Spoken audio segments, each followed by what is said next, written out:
మర్యాదగా గ్లాస్ ఇస్తారా లేదా? ఇవాళ సండే కదా లక్ష్మి. సండే కాబట్టి ఈవినింగ్ మాత్రం పర్మిషన్. పోనీ ఈవినింగ్ మానేస్తాను లేవే, ఇప్పుడు తీసుకొని. కుదరదు. అబ్బా నీ నసాపవే. ఏ లక్ష్మి, ఎవరు వస్తున్నారో చూడు.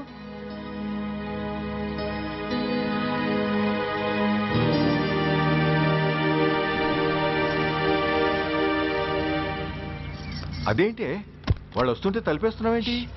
మీరుండండి. అమ్మా చెయ్యి ఖాళీ లేదు, పైకి వెళ్ళండి. మేము అడుక్కునే వాళ్ళం కాదమ్మా, అయిన వాళ్ళం. పండగ పూట వచ్చేవాళ్ళు అయిన వాళ్ళు అవుతారు కానీ పండగ మర్నాడు వచ్చేవాళ్ళు కాదు. అయినా మాకు అయిన వాళ్ళు ఎవరు లేరు. చాలా థ్యాంక్స్ అమ్మా. నేను అనాథనన్న విషయం చెప్పకుండానే చెప్పావు. ఏంట్రా ఏంట్రా అన్నావు? ఉన్నమాటే అన్నాను. అంటే ఊళ్ళో ఉండి కూడా పండగ పూట ఇంటికి రాలేదని కోప్పడితే అంతంత పెద్ద మాటలంటావా? ఏ అమ్మకు ఆ మాత్రం తిట్టే అధికారం లేదా? ఈ మాట కోసమేనమ్మా అలిగినట్టు నటించాను. అయినా నువ్వుండగా నేను అనాథనలా అవుతానమ్మా. కరెక్ట్. నీలాంటి అమ్మ ఉన్నందుకే కదమ్మా మా అమ్మని వాళ్ళ అమ్మమ్మ ఇంటికి పంపించేసి నేను అన్నయ్యతో సెటిల్ అయిపోయాను. నోర్మోయ్, అబ్బో వెధవ జోకులేసి మాట మార్చకండి. ఏరా అమ్మా, నిన్నెందుకు రాలేదు? ముందు ఆ విషయం చెప్పు. నిన్న నీ కొడుకు చాలా ఇంపార్టెంట్ పనిలో ఉన్నాడమ్మా. ఏంటో ఇంట్లో పండగ కన్నా అంత ఇంపార్టెంట్ పని. నీకోసం కళ్ళల్లో ఒత్తులు పెట్టు కూర్చున్న అమ్మ కంటే గొప్పదా పని? ఎస్, వాడు నిన్న చేసింది అంత గొప్ప పనే. అంతేకాదు, వాడు మాత్రమే చేయగలిగిన పని. Come on my boy, I'm proud of you. ఎంతకాలం ఈ ఊళ్ళో ఎవడు డ్యూటీలో చేరినా జాయినింగ్ రిపోర్ట్ కన్నా ముందు ఆ ధనరాజు గారికి రిపోర్ట్ చేసి వచ్చేవాడు. కానీ నువ్వు ఈ ఊళ్ళో కాలు పెట్టగానే వాడి కాలు కింద భూమి కదిలేలా చేశావు. శబాష్. చాలండి మీ పొగడ్తలు, మీ దిష్టే తగిలేలా ఉంది. అబ్బే అన్నకు అలాంటి ప్రాబ్లం ఏమీ లేదమ్మా, పక్కన దిష్టి బొమ్మలనే ఉన్నాగా. సంతోషించాలే. వెళ్ళి కార్లో సామాన్లు తీసుకురా. అదేంట్రా సామాన్లు తీసుకురామంటే ఒకళ్ళ మొహాలు ఒకళ్ళు చూసుకుంటున్నారు, వెనకాల వస్తున్నాయా? అది కాదమ్మా, మాకు క్వార్టర్స్ ఇచ్చారు. చూసారా చూసారా, ఇన్నాళ్ళు ఊళ్ళు పట్టుకు తిరిగాడు. ఇక్కడికి ట్రాన్స్ఫర్ అయిందని తెలిసిన దగ్గర నుంచి ఎప్పుడొస్తాడా అని మనం ఎదురు చూస్తుంటే వెళ్ళి క్వార్టర్స్ లో దిగాడంట. ఏ అంత కాందైపోయిందా ఈ ఇల్లు? అమ్మా, పోలీసు ఉద్యోగం ఎలాంటిదో నీకు బాగా తెలుసు. ఏ టైంలో ఏ పిలుపు వస్తుందో తెలియదు. మీ ఇద్దరికి డిస్టర్బెన్స్ ఉండకూడదనే అలా చేశాను. అయినా మిమ్మల్ని చూడడానికి రోజు వస్తుంటాగా. రోజు వస్తానంటున్నాడు కదే. నిజంగా రోజు వస్తావా? నిజంగా వస్తానమ్మా. అమ్మా పొయ్యి మీద ఏదో మారుతున్నట్టుంది. అయ్యో, ఈయన గొడవలో పడి పొయ్యి మీద పెట్టిన పాయసం సంగతే మర్చిపోయాను. నువ్వు రారా? నన్ను వంటగదిలోకి రమ్మని. పైగా నా గొడవలో పడా. కొడుకొచ్చాడని ఆనందం ఒప్పుకోదుగా. పాయసంతో పాటు పెసరపొడుగులు పచ్చిమిరపకాయ బజ్జీలు కూడా చేస్తావా అమ్మా? చేస్తాను. జీవితాంతం మీకు చేసి పెడుతూనే ఉంటారా? అంతేగా మరి అమ్మల పని. చంపుతాను. అబ్బా ఇలా చచ్చు జోకులు వేయకపోతే వాడికి పిల్లని చూసి పెళ్లి చేసి నువ్వు చేసుకోవచ్చుగా. పిచ్చి అమ్మ, చూసుకోవడాలు ఎప్పుడో అయిపోయాయి, ఇంకా చేసుకోవడాలే తరువాయి. తమరి పెద్ద కొడుక్కి. నిజంగానా? ఎవరా అమ్మాయి? చెప్పనమ్మా, చెప్పను. తమ్ముడు ఏంటి తమ్ముడు ఇది? ఇంత ఘోరం జరిగిపోయింది. నేను చచ్చిపోయాను అనుకున్నావా? తల్లులు వేరైనా మన ఇద్దరికి అబ్బొక్కడే కదా. నాన్న చనిపోయిన సంగతి నాకు కబరైన పంపలేదు. షటప్. నీకు చెప్పనా లేదా అన్నది ముఖ్యం కాదు. నాన్న పోయినందుకు నాకు బాధ లేదు. ఆఖరి రోజున ఆయనకు జరిగిన అవమానమే మర్చిపోలేకపోతున్నాను. ఆ ఏసీపీ గాడిని మామూలుగా చంపను. వాడికి సంబంధించిన వాళ్ళని మానసికంగా, శారీరకంగా చిత్రహింసలు పెట్టి చంపుతాను. Excuse me.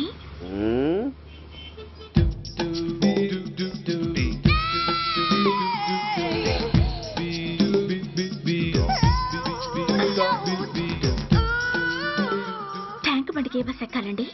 నాకు తెలీదు, ఊరి కొత్త. లక్డీ కప్పులకి ఏ బస్ ఎక్కాలండి? నాకు తెలీదు, ఊరి కొత్త. పోనీ కుక్కట్పల్లికి? నాకు తెలీదు, ఊరి కొత్త.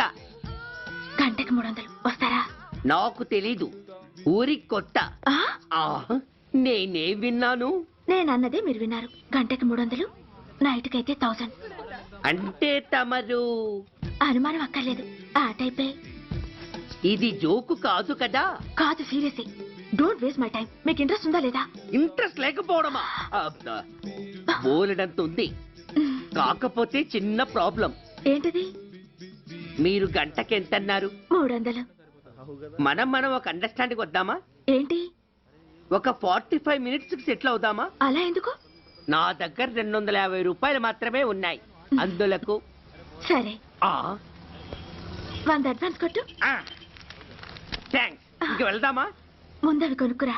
అవా అవంటే ఏవి? అబ్బా, ట్యూబ్లైట్, సేఫ్టీ ప్రికాషన్స్. ఓ అవా క్షణంలో తెస్తాను. ఎక్కు బండెక్కు మామ, ఎక్కి లాగించు మామ. తత్త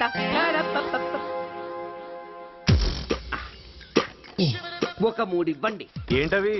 అవే పిల్లలు బెలూన్లుగా ఊది ఆడుకుంటారు, పెద్దవాళ్ళు వాళ్ళని కరకుండా వాడుతుంటారు. అవి ఏం కావాలో తిన్నగా చెప్పవయ్యా. పొద్దున్నే మూడోటి చేయమాక. ఆ మూడొచ్చినప్పుడు వాడుతుంటారే అవి. ఓహో, మూడ్సా?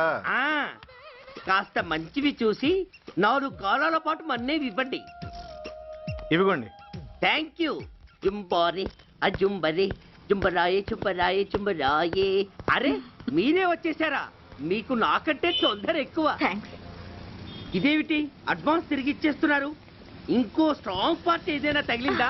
అబ్బే అలాంటిదేం లేదండి. తమరెవరు? మేము యామినీ టీవీ వాళ్ళం. మా టేక్ ఎవ్రీథింగ్ ఈజీ ప్రోగ్రామ్ కి మిమ్మల్ని షూట్ చేసాం. ఓహో అలాగా. థ్యాంక్స్. షూట్ చేశారా? అంటే ఇదంతా టీవీలో వస్తుందా? అతి తొందరలోనే వస్తుంది. ఆహా, వందే మాతరం. అసలే ఏజ్ బార్ అయిపోయి పెళ్లి కాక నేను ఏడుస్తుంటే మధ్యలో ఈ ఫిట్టింగ్ ఏమిటి స్వామి? నాకింక పిల్లనెవరిస్తారు ప్రభు? పిల్లమాట దేవుడెరుగు. ఈ ప్రోగ్రాం గాని గురుడు చూశాడో నా కుంప కొల్లేరే. అయ్యా అమ్మా వీళ్ళేరి ఫ్యాన్ ఉంటుంది పోయింటారు. ఈ ప్యాకెట్ ఎందుకు తొక్కేస్తా. కూర్చో. ఏ లక్ష్మి, ఎవరొచ్చారో చూడు. ఏంట్రా సడన్ గా ఊడిపడ్డావు? నాకు హైదరాబాద్ ట్రాన్స్ఫర్ అయిందిరా. ట్రాన్స్ఫర్? విజయవాడ ట్రాన్స్ఫర్ అయిందని ఫోన్ చేసి 4 రోజులు కూడా కాలేదు. ఈలోపు మళ్ళీ ట్రాన్స్ఫర్ ఏంట్రా? కొంపదీసి దోషం తీర్పిచ్చావా? అదేం కాదురా, నేనే ట్రాన్స్ఫర్ చేయించుకున్నాను. ఏ? అమ్మా లోపలరా. మా అమ్మాయి రంభ. నమస్తే అంకల్. ఓ కమాన్ బేబీ. ఎప్పుడో చిన్నప్పుడు చూశాను రా. She has grown up, looking beautiful. Thanks uncle, bless me. శీఘ్రమేవ కళ్యాణ ప్రాప్తిరస్తు. ఇందుకేరా నేను ఇక్కడ ట్రాన్స్ఫర్ చేయించుకుంది. ఏమిటి, మీ అమ్మాయిని నేను దీవించడం కోసం నువ్వు హైదరాబాద్ ట్రాన్స్ఫర్ చేయించుకున్నావా? అదొక్కటే కాదు, మీ వాడికి కూడా ఇక్కడ ట్రాన్స్ఫర్ అయింది కదా అని. ఏంట్రా కన్ఫ్యూజ్ చేస్తున్నావు? అసలు విషయం ఏంటో క్లియర్ గా చెప్పు. మా వాడి ట్రాన్స్ఫర్ కి నీ ట్రాన్స్ఫర్ కి నేను దీవించడానికి అసలు లింక్ ఏమిట్రా? ఆ అదేంటంటే లింక్ వివరాలు అది నేను చెప్తాను. ఏం చెల్లెమా, బాగున్నావా? బాగున్నాను అన్నయ్య గారు, మీరెలా ఉన్నారు? బాగానే ఉన్నానమ్మా. అమ్మాయి ఇదిగో మీ పరిచయాలు పరామర్శలు ఆపి నన్ను టెన్షన్ లో పెట్టకుండా వెంటనే లింక్ ఏంటి చెప్పు. ఏం లేదండి, మీ అబ్బాయి గారికి ఈ అమ్మాయి గారు ట్రైన్ లో పరిచయం అయ్యారంట. ఒకళ్ళకొకళ్ళు నచ్చారంట. ఆహా, అదా విషయం. అంత ఓవర్ యాక్షన్ వద్దమ్మా. నీ క్యారెక్టర్ డీటెయిల్స్ ఆల్రెడీ అమ్మకు చెప్పేశా. అబ్బో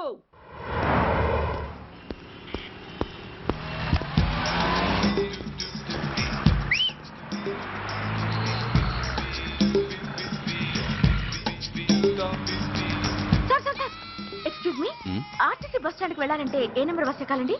10 బస్ ఎక్కండి. Thank you so much. Sir in case Secunderabad railway station కి వెళ్ళాలంటే ఏ నెంబర్ బస్ ఎక్కాలి? Thank you very much.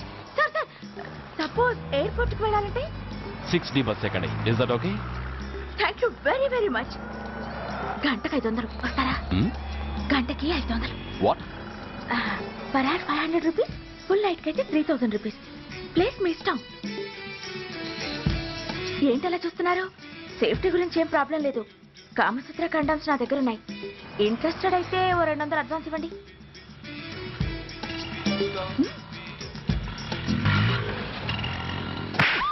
ఇది చాలా అన్యాయం సార్. మాది take everything easy program sir. దాన్ని మీరు ఎంత సీరియస్ గా తీసుకుంటారా సార్?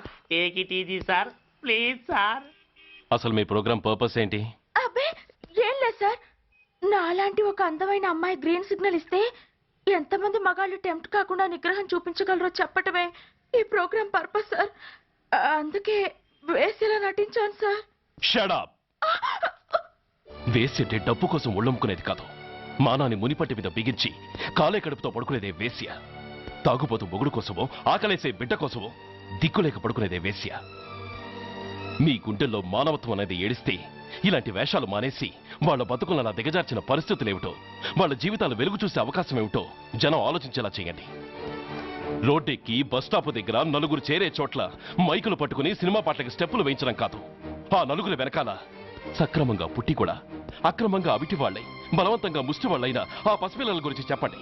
వాళ్ళని బతుకున్న బ్యాంకుల్ని చేసుకుంటున్న ఆ కిరాతకుల గురించి వివరించండి. క్వశ్చన్ పేపర్ లీక్ చేసి విద్యార్థుల భవిష్యత్తుతో మూడు ముక్కలాట ఆడుకుంటున్న ఆ లుచ్చాలెవరో, వారి వెనుకున్న దగుర్బాజీలెవరో జనానికి తెలియజెప్పండి. శాంక్షన్ అయినా పెన్షన్లు అందుకోలేని వితంతువుల కడుపు మట్టకి, అర్ధాకలితో గ్రాట్యుటీ కోసం గవర్నమెంట్ ఆఫీసుల చుట్టూ తిరిగే రిటైర్డ్ మాస్టర్ల చేదు అనుభవాలకి కారకులైన వాళ్ళని మీ కెమెరాతో జనం ముందుకు తీసుకురండి. అంతేగాని ద మోస్ట్ పవర్ఫుల్ టీవీ మీడియాని ఇలా చీప్ ప్రోగ్రామ్స్ పేరుతో రోడ్డెక్కించి రికార్డింగ్ డాన్స్ లెవెల్కి దిగజార్చకండి. ఊరజమికులతో జనాన్ని ఎంటర్టైన్ చేయడం కాదు, జనాన్ని ఎన్లైటన్ చేయండి. మా డిపార్ట్మెంట్కి పని కల్పించండి. అర్థమైందా? Inspector, yes sir. వీళ్ళ దగ్గర స్టేట్మెంట్ తీసుకుని కెమెరా హ్యాండ్ అవుట్ చేసి వీళ్ళని పంపించేయండి. Okay sir.